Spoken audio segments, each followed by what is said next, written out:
네, 반갑습니다. 10월 20일 금요일 마감 시간입니다. 자, 시장이 일단 지지선은 잡아주는 것 같기는 한데요. 점점점이죠. 네. 그렇긴 한데, 아직 좀 꺼림칙한 부분들이 많이 남아있습니다. 회복이 제대로 안 되는 것 같은 그런 느낌이에요. 특히 2차전지, 이쪽 분위기가 상당히 안 좋기 때문에요. 자, 2차전지가 계속해서 하락세를 보이게 되면, 다른 쪽에서 더 강력한 반등이 나오지 않는 이상은 전체적으로 분위기가 다운되거든요. 근데 2차전지를 비롯해서 기타 관련 종목군들에게 개인 투자자들이 많이 있죠. 이쪽에서 매도가 나오기 시작하게 되면요, 부담감이 좀 커질 수가 있습니다. 그래서 지금은 조금 그런 쪽이 부담스럽지 않나라고 생각됩니다. 그래서 지지는 나왔지만 2차전지가 더 하락을 하게 된다면 지수는 더 끌려 내려갈 수밖에 없다라고 판단하셔야 될 것 같아요. 자, 일단 수급은 외국인들이 순매수 전환됐고요. SK 하이닉스가 상승 마감할 정도로 반도체 종목들이 그래도 그나마 선방을 좀 해주긴 했습니다. 지지를 좀 받으려고 했지만 그래도 압박감은 여전했겠죠. 그래서 전체적으로 오늘은 하락세가 좀 우세한 모습이었고요. 마지막에 그래도 조금씩 회복을 해주는 모습이어서 다행이었습니다만 장 후반부에 또다시 밀리는 형태로 나타났기 때문에 그다지 기대감이 좀 크진 않았다고 볼 수가 있겠습니다. 차트 보면서 이야기하도록 하죠. 네.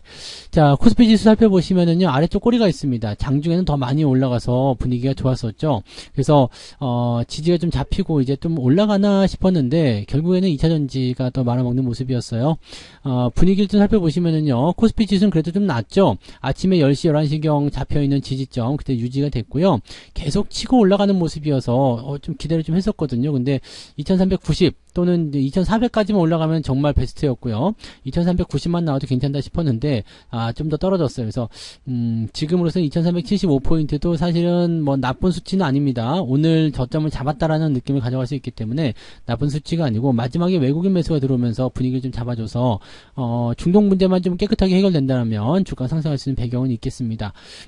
희망을 좀 걸어도 되는 것이 이제 코스피 쪽이 아닐까 생각되고요. 다만 이제 코스닥 같은 경우는요, 변동성이 좀 있죠. 그 다음에 주가 낙폭이 워낙 컸었기 때문에요, 상승 이후에 또 떨어지는 폭도 굉장히 크고요.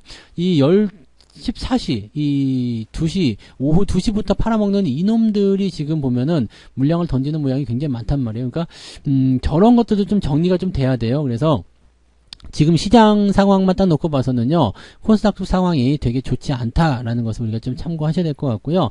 여기도 마지막에 외국인들이 좀 매수를 좀 해주긴 했습니다만, 지금이 바닥이기 때문에 사는 것이다라는 것인지, 아니면 그냥 조금 찔러보는 것인지는 알 수가 없어요. 물량이 많이 들어오진 않았거든요. 그래서 그런 내용들을 우리가 같이 체크를 좀 해봐야 될 것 같고요. 코스닥형은 오늘 장중에 양봉까지 전환이 됐었는데요, 다시 쭉 내려오면서 밀렸습니다. 그래서 이 부분을 저점으로 만들려면 일단 반등은 필연적으로 나타나야 됩니다. 그래서 그런 부분들이 좀 생길 수 있겠고요. 낙폭 자체가 지금 9월달부터 연결돼서 굉장히 크게 연결되고 있기 때문에 올라가더라도 그렇게 쉽지는 않을 것 같아요. 그죠? 800포인트 이상만 잡아줘도 좀 괜찮을 것 같긴 한데, 일단 다음 주 기대를 좀 해봐야 될 것 같긴 합니다. 자, 수급 보시면은요, 오늘 코스피 쪽에서는 외국인들이 순매수 전환이 마지막에 들어왔습니다. 이제 11시경부터 매수가 조금씩 들어오기 시작했거든요. 그리고 나서 옆으로 유지되다가 막판에 치고 올라갔는데, 그 틈을 이용해서 금융투자가 또 갖다 던져버리죠. 자, 이 물량의 교환, 이것이 과연 우리한테 유리할 것인지 좀 살펴봐야 됩니다. 아마 삼성전자나 하이닉스 쪽으로, 하이닉스가 아침에 매도였거든요. 근데 매수로 전환됐는지 그 여부도 좀 지켜봐야 될 것 같고요. 자, 코스닥 같은 경우도 수급은 조금 개선이 되는 모습이지만 여전히 마이너스를 헤매고 있었기 때문에 크게 회복되기 좀 어려운 모습이었을 것이다 라고 보시면 되겠습니다. 반면에 이제 금융투자 쪽은 코스닥 쪽에서 매수가 많이 들어왔다라고 볼 수가 있겠죠. 뭐 썩 그렇게 훌륭한 형태의 느낌은 아닙니다만 그래도 뭔가 지지점을 좀 잡으려는 느낌이 좀 있었다라고 판단하시면 될 것 같아요. 자, 시장 상위 종목들 살펴보시면은요, 오늘 유일하게 플러스가 하이닉스입니다. SK 하이닉스가 지금 126,200원으로 플러스 마감이 됐어요. 살짝 기대해 보시는 부분이 좀 되겠죠. 자, 삼성전자는 1% 정도 하락했는데 아래쪽 꼬리 길게 달고 올라가서 크게 문제될 건 없어 보입니다. 대신에 2차전지 쪽이 너무 많이 내렸어요. LG에너지솔루션이 지금 3.5% 내렸고요. 그 다음에 포스코 홀딩스가 시총 6위로 밀렸죠. 현대차가 2등으로 올라왔어요. 현대차도 오늘 마지막에 좀 떨어지면서 2.8%까지 밀렸음에도 불구하고 상승 포인트 유지가 됐어요. 그래서 5위권으로 올라서는 모습이고요. 포스코 홀딩스는 5% 넘게 하락하면서요, 지금 45만원 지지라인 또 이탈하는 모습으로 진행이 됐죠. LG화학, SDI 둘 다 하락세 보였고요. 기아차도 마지막에 조금 밀리면서 시총을 원래는 8등까지 올라갔는데 또 조금 밀렸죠. 있고요. 자, 지금 조금만 무리하면은, 네, 7위까지도 올라갈 수 있을 것 같아요. 그런 모습이라고 보시면 되겠고, 자동차 쪽이 얼마큼 잘 나갈 것인지는 좀 봐야 되겠죠. 그래서 완성차 쪽 같은 경우는 전기차에 대한 어떤 충격도 당연히 있겠지만은, 그래도 내연기관 쪽이 아무래도 더 주를 이루다 보니까, 아직까지는 그런 영향은 많지 않은 것 같아요. 하지만 2차전지 쪽 같은 경우는, 네, 미국발, 테슬라, 악재, 뭐 이런 등등의 여러 가지 내용기들이 부담감을 주고 있다고 보셔야 될 것 같습니다. 포스코자 붙어 있는 것들이 쭉쭉 올라가더니 지금은 아주 그냥 뭐 나락으로 떨어지고 있는 모습이에요. 은행주들은 여전히 네, 방어주 역할을 충실히 해주고 있는 모습이라서 뭐 그래도 은행주들이 제일 든든해 보인다라고 볼 수가 있겠네요. 그다음에 카카오 하락세 계속 보이면서 38,000원, 39,000원에 마무리됐는데, 네, 신저가 나오는 모습 별로 좋지 않겠죠? 네, 그다음에 포스코, 인터내셔널도 하락세를 보였고요. 네, 지금, 네, 뭐, 그다지, 네, 훌륭한 모양새가 있는 종목이 없습니다. 크래프톤 하나 조금 올라갔네요. 네, 게임주 쪽인데, 요쪽은 분위기가 조금 개선되려고 하는 건가요? 좀 지켜봐야 될 것 같긴 합니다. 자, 그 다음에, 뒤로 넘어가도 마찬가지. HMM도 지금 주가가 계속 떨어지는 모습이기도 하고요. 금양도 오늘 6%대. 요것도 하락이 본격 될 것 같은 느낌인데요. 주의가 좀 많이 필요할 것 같습니다. 그동안 너무 많이 올라갔다는 부분들이 아무래도 부담감을 계속 줄 거라고 생각합니다. 그래서 그런 내용들이고요.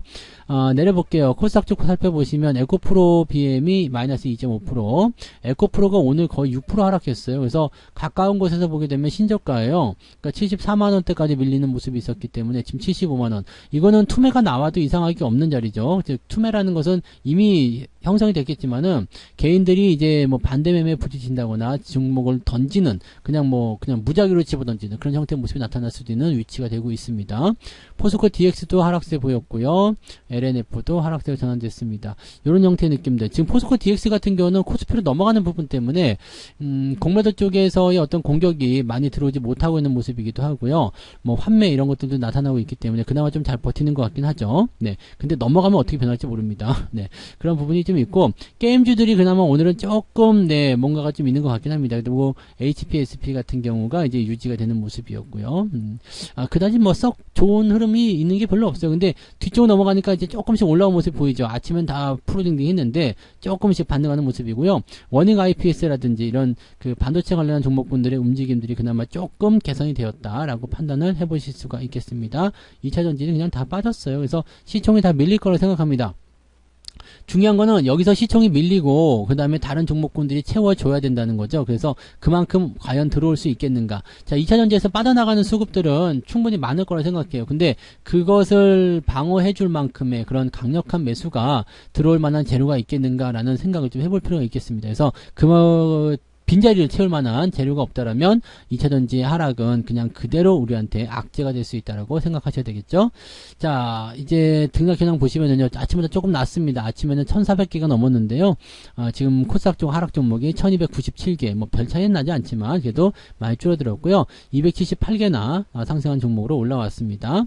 거래소 같은 경우도 136개 종목 상승이고요. 761개 하락입니다. 그러니까 지금도 역시 뭐 2,000개 정도 종목이 하락세를 보이긴 했습니다만은 그래도 상승한 종목이 조금 생기면서 그나마 좀 나아졌다라고 볼 수가 있겠죠. 네, 상승 포인트 살펴볼게요. S&T 요거 혼자 상한가 그냥 유지돼 버렸네요. 그 다음에 한국 알코올이 22%대 상승 마감. 이거는 그냥 그대로 한번 넘어가셔도 괜찮겠고요. 돈이 필요하신 분들은 매도도 한번 고려하실 필요는 있겠죠. 자, 그 다음에 상보, 이렌시스, 동신건설, 그 다음에 10% 이상 상승한 종목이 그래서 9개 종목, 아침과 다른 게 없습니다. 자, 9% 이상 상승한 종목이 조금 늘어나긴 했는데요. 그래도 뭐 한 10개 정도밖에 안 되기 때문에 ETF 빼고 나면 남는 게 없어요. 그래서 상승 포인트가 그렇게 크진 않았다라고 보셔야 될 것 같고요. 쭉 내려볼게요. 쭉 내려보면은 아래쪽 포인트가 1.47입니다. 0.7% 정도였던데 그래도 여기서 1.47이면 그래도 나쁘지 않겠죠? 네, 그래서 1.47이면은 조금 올라왔다. 이렇게 안심을 좀 해볼 수 있는 구간이지 않을까 생각합니다. 자, 하락률 살펴보면은요, SLS 바이오가 27% 하락이고요. 고영이 오늘 많이 빠졌죠? 고영 같은 경우는 실적에 대한 부분들이 실망했다 이런 얘기죠. 근데 뭐 다른 실망이라기보다도 증권사의 예상치, 실제 예상치보다 많이 뭐 적게 나왔다 그래가지고 실망감을 크게 보였다라고 하는데 장 분위기가 안 좋아서 더 떨어진 부분도 있을 거예요. 그래서 4분기 실적 개선치가 더 높게 나오게 된다라면 뭐 반등 포인트 나올 겁니다. 저점권에서 움직이는 부분들, 즉 지지선 라인대에서 주가가 단기적으로 크게 밀렸다라면 현재 시점에서는 반등이 가까이 있다고 보시면 되겠죠. 조금 기다려볼 필요는 있겠습니다. STX, CCS, 셀레믹스, YTN 뭐 등등등 주가들이 많이 빠졌고요. 10% 이상 하락한 종목만 24개나 됩니다. 코스닥 상황이 별로 안 좋다는 것을 우리가 알 수 있겠죠. 자, 그 다음에 9%까지 확장해 보면요, 무려 40개가 넘는 종목이 하락세를 보였죠. 그래서 ETF 제외해도 30개 정도는 9% 이상 하락이기 때문에 오늘은 낙폭 자체가 제법 컸다라고 보시면 되겠습니다. 자, 그렇지만 5%에서 4%를 줄어들었어요. 큰일 했네요. 네, 우리 ENL이 4.58%로 네, 300위권 차지했고요.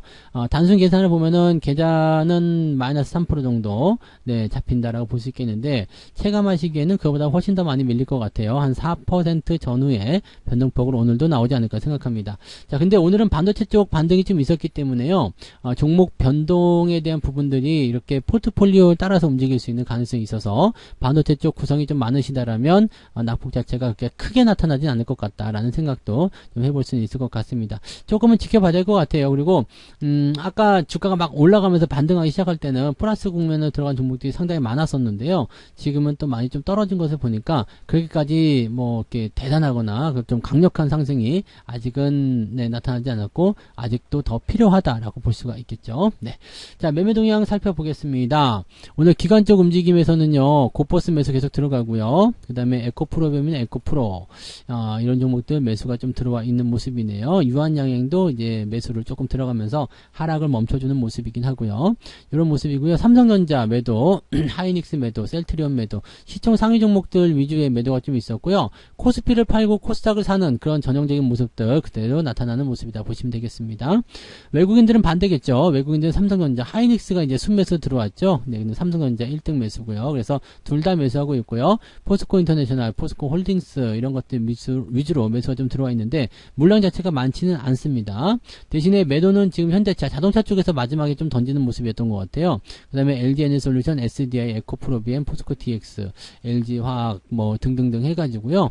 2차전지 쪽이 아무래도 압도적으로 좀 많은 모습은 여전히 유지되고 있습니다. 대신에 이제 포스코 홀딩스가 순매수로 바뀌었다는 것은 뭐 공매도 환매가 됐든 이 정도면 됐어라고 생각해서 저점 매수가 들어왔던 어쨌든 긍정적인 부분으로 해소가 될 수 있는 내용이 좀 되겠습니다. 뭐 그런 정도고요. 일단 수급이 적극적인 개입을 하고 있지 않기 때문에 시장을 어떻게 이렇게 뭐 방향을 결정해 준다거나 이런 모습은 나타나지 않고 있다 보셔야 되겠습니다. 지금 상태에서는 좀 답답해요. 답답하고 지금 악재 상황을 이끌어낼 수밖에 없는 것이 저쪽 그 중동 지역 상황이기 때문에 이쪽 부분이 일단락이 좀 돼야 될 것 같습니다. 지금은 뭐 계속 긴장이다 어쩌다 뭐 그러고 실제로 그렇든 안 그렇든 간에 뉴스가 계속 자극적으로 나오고 있기 때문에 투자자들 입장에서는 뉴스를 보면서도 겁에 충분히 질릴 수 있는 그런 내용이겠죠. 그래서 이런 부분들을 끊어내기 위해서는 뭐 이제 휴전에 들어갔다라든지 뭐 등등 여러 가지 얘기가 나와야 될 것 같고, 실제로 뭐 확전까지는 가지 않을 것 같다 생각이 들기는 하는데 워낙 네 매스컴들이 살벌하게 이야기하고 있기 때문에 부담감들을 좀 가지고 있는 것 같아요. 일단 주말 동안에 네 중동 상황들 잘 지켜보시고, 오늘 저녁에는 이제 기술주들이 그동안 많이 내렸기 때문에 반등을 좀 해주게 된다면 미국 증시가 올라섰을 때 다음 주에 우리나라 시장부터는 네 또 좋은 흐름으로 연결할 수 있지 않을까 생각합니다. 일단 반등만 해주면 되거든요. 계속 떨어지지 않고 반등만 좀 해주면 그래도 어느 정도의 좀 뭐랄까 회복이라든지 이런 걸 통해서 좀 그 대응 전략들을 좀 다채롭게 세울 수가 있는데, 계속 떨어지고 있는 상태에서는 뭐 어쩔 수가 없어요. 장이 이렇게 전체적으로 떨어지는 형태로 가게 되면 종목들이 안 빠지는 것에만 감사해야 되거든요. 그러니까 덜 빠지거나 안 빠지거나 이런 것만 우리가 노려야 되기 때문에 지금으로서는 굉장히 답답할 수밖에 없는 내용이 좀 되겠죠. 그래서 일단 이번 주는 마음을 좀 내려놓고 좀 휴식을 하시는 게 좋지 않을까 생각되니까요. 그런 부분들 참고해 주시면 될 것 같고요. 어려운 장인데 고생 좀 많으셨습니다. 이번 주가 후반부로 들어가면서 아주 그냥 중동 문제로 아주 시끄러운 상황이 좀 돼버렸어요. 그래서 부담감이 좀 커져 있는데요. 지지선 일단 반등 나오는 포인트만 우리가 좀 체크해서 보도록 하자고요. 자, 모두들 네 한 주간 고생 많으셨고요. 푹 쉬시고 기운 충전하셔가지고 다음 주에 또 네 신나게 한번 달려보자고요. 다음 주에는 반등의 한 주, 월말 윈도우 드레싱도 기대할 수 있잖아요. 그러니까 기대감을 좀 가지고요. 11월 12월에 있을 연말 랠리까지도 우리가 한번 쭉 갔으면 좋겠습니다. 자, 고생 많으셨어요. 저는 내일 아침에 종목 진단으로 돌아오도록 하겠습니다. 고맙습니다. 본 방송에서 제공되는 모든 정보는 투자 판단의 참고 자료이며 투자의 최종 책임은 본 방송을 이용하는 본인에게 있습니다.